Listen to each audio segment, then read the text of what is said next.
Cette semaine dans Afrique. Douche de 2 minutes et utilisation limitée de la chasse d'eau, les habitants du Cap en Afrique du Sud doivent prendre des mesures draconiennes face à la sécheresse. En Tunisie, le secteur de la santé publique est sous le feu des critiques. Hôpitaux délabrés, personnel médical épuisé et patients mécontents. Et au Mozambique, le plus long pont suspendu d'Afrique en construction à Maputo suscite la polémique. Mais tout de suite, les titres de l'actualité. Manifestations à répétition dans le nord du Maroc. Plusieurs milliers de personnes sont descendues dans les rues pour demander la libération de Nasser Zefsafi, le leader de la contestation populaire, exigeant notamment le développement du Rif, a été arrêté pour avoir interrompu le prêche d'un imam. Ce train relie désormais Nairobi, la capitale kenyane, à Mombasa sur l'océan Indien. Construit par la Chine, ce projet de 2,8 milliards d'euros devrait permettre au Kenya d'asseoir sa position comme porte d'entrée du commerce en Afrique de l'Est. Cette ligne ferroviaire n'est pas juste pour nous. Elle appartient à plusieurs générations qui viendront longtemps après que nous soyons partis. En Guinée-Bissau, la police a dispersé au gaz lacrymogène une marche d'environ 2000 personnes. Les manifestants étaient venus réclamer la démission du président José Mario Vaz. Magasins, écoles et bureaux fermés dans le sud-est du Nigeria. L'opération Ville morte visait à commémorer le début de la guerre du Biafra il y a 50 ans. Le 30 mai 1967, cette région faisait sécession et entraînait le Nigeria dans une terrible guerre civile de 3 ans, faisant plus d'1 million de morts.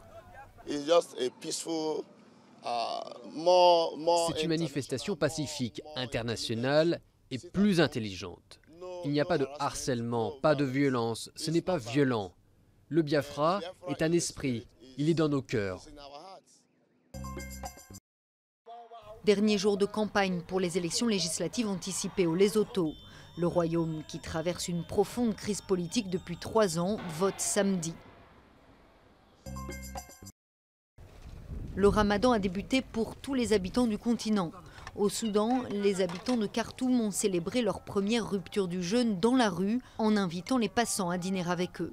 En Libye, la fête religieuse a commencé avec un goût amer à Tripoli puisqu'elle coïncide avec une reprise des violences, une pénurie de liquidités et une envolée des prix.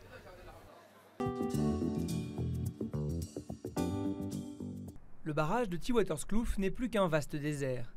Habituellement, cette étendue remplie d'eau sert de réservoir pour la ville du Cap et ses 3 millions d'habitants. Mais plus de 2 ans d'une sécheresse hors norme ont conduit à ce désastre. Lorsque c'est rempli à 100%, l'eau doit arriver jusqu'ici. Vous voyez bien où on en est aujourd'hui. Les réservoirs de la région du Cap sont secs à 80%. Dans les clubs nautiques, ces bouées qui ne flottent même plus révèlent l'étendue des dégâts. Ça fait 20 ans que je travaille ici. Je n'ai jamais vu le niveau de l'eau aussi bas. La ville du Cap a déclaré l'état de catastrophe naturelle et mis en place de strictes restrictions d'eau. 100 litres par jour, c'est le maximum autorisé pour ses habitants. Ils peuvent seulement boire, cuisiner et faire le nettoyage de base. On compte sur un miracle. Il n'y a aucun signe de pluie à venir, donc il ne nous reste qu'à prier. Selon les standards internationaux, le mécanisme optimal pour gérer une sécheresse, c'est de contrôler la demande. C'est ce que nous faisons. Mais ça ne veut pas dire que nous ne réfléchissons pas à notre approvisionnement. Nous avons mis un coup d'accélérateur de ce côté-là aussi. De bonnes précipitations ont touché la majeure partie de l'Afrique australe pendant l'été qui vient de s'achever. Au Cap, c'est en hiver que les pluies sont les plus fréquentes, mais les experts craignent que les précipitations soient insuffisantes ces prochains mois. Il faut 3 bonnes années pour remplir un réservoir, surtout les gros. Il est donc peu probable qu'ils se remplissent. Au mieux, ils le seront à 60-70%. On aurait beaucoup de chance si c'était davantage. Et même dans ce cas, on en serait à peu près au même point que l'an dernier à pareille époque. La ville du Cap envisage de pomper les poches d'eau de ces montagnes et de construire 2 usines de dessalement de l'eau de mer. Des solutions indispensables pour lutter contre les étés de plus en plus chauds et secs dus au changement climatique. Les efforts des Keptoniens sont loin d'être terminés.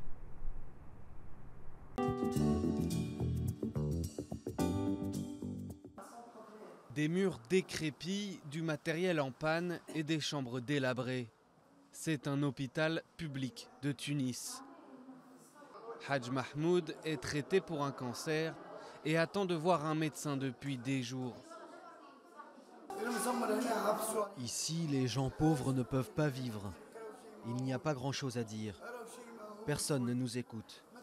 Je suis fatigué. Depuis l'indépendance, le développement de la santé publique figurait au rang de priorité pour la Tunisie.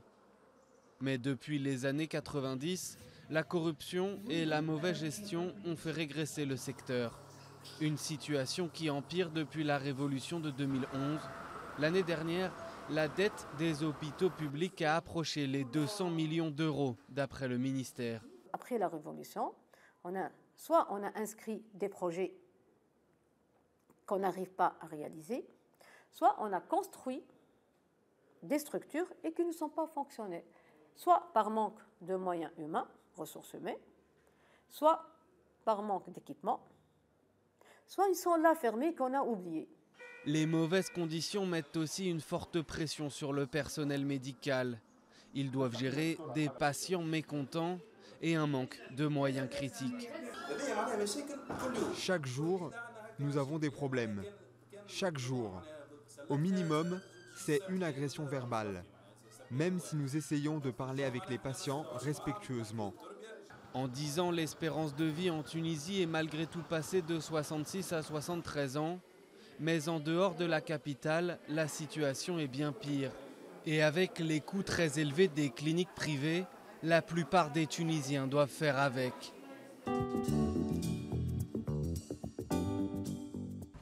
Depuis quelques semaines, Maputo prend des airs de San Francisco. Dans la capitale mozambicaine, la construction du plus long pont suspendu d'Afrique est déjà bien avancée. L'inauguration est prévue pour la fin de l'année. L'ouvrage doit relier la rive nord de la ville, très dense, à Katembe, un village de pêcheurs encore peu développé. Pour les promoteurs du projet, ce nouveau pont doit permettre à la capitale de s'étendre vers le sud et de dynamiser son potentiel touristique. The south extreme of Maputo is one of the very unique places in the L'extrême world. sud de Maputo est l'un des seuls endroits au monde où l'on a une plage et où l'on a la brousse. Donc on peut avoir une réserve animalière. Vous savez, on a des lions et des éléphants tout près d'ici.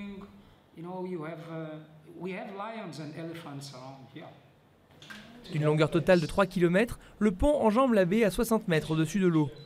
C'est une entreprise chinoise qui est chargée de la construction, également financée par un prêt chinois. Mais son coût élevé, plus de 750 millions de dollars, fait grincer des dents les ONG locales qui critiquent le manque de transparence du projet. Surtout, elles jugent que cet ouvrage gigantesque n'est pas la priorité pour un pays pauvre comme le Mozambique.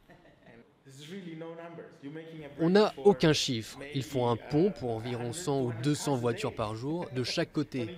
750 millions? Vous savez combien d'écoles on peut construire avec une telle somme? Combien d'hôpitaux? Symbole du boom économique qui a suivi la découverte de gaz dans le nord du Mozambique, ce pont représente un poids supplémentaire pour les finances publiques d'un pays déjà très endetté. Mais les futurs usagers, eux, se réjouissent. Pour l'instant, ils doivent emprunter un vieux ferry, souvent en panne. Oui, le coût est très élevé, mais grâce au pont, grâce à la route, il y aura plus de développement. Car on ne peut rien faire sans route. Il faut d'abord une route pour ensuite pouvoir construire des hôpitaux, des écoles. Ce transporteur emprunte le ferry 3 fois par semaine et doit régulièrement attendre 3 heures pour y monter. Grâce au nouveau pont, il ne lui faudra plus que quelques minutes pour traverser la baie.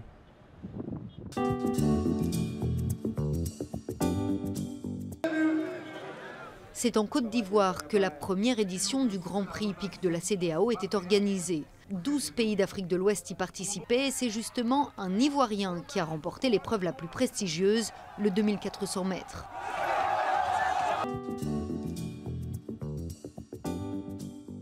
Dans notre prochaine édition, nous irons en Afrique du Sud, où des émeutes ont lieu presque chaque jour dans les bidonvilles. Les habitants de ces quartiers déshérités, qui représentent 13% de la population, expriment ainsi leur colère de n'avoir accès ni à l'eau potable ni à l'électricité. À la semaine prochaine.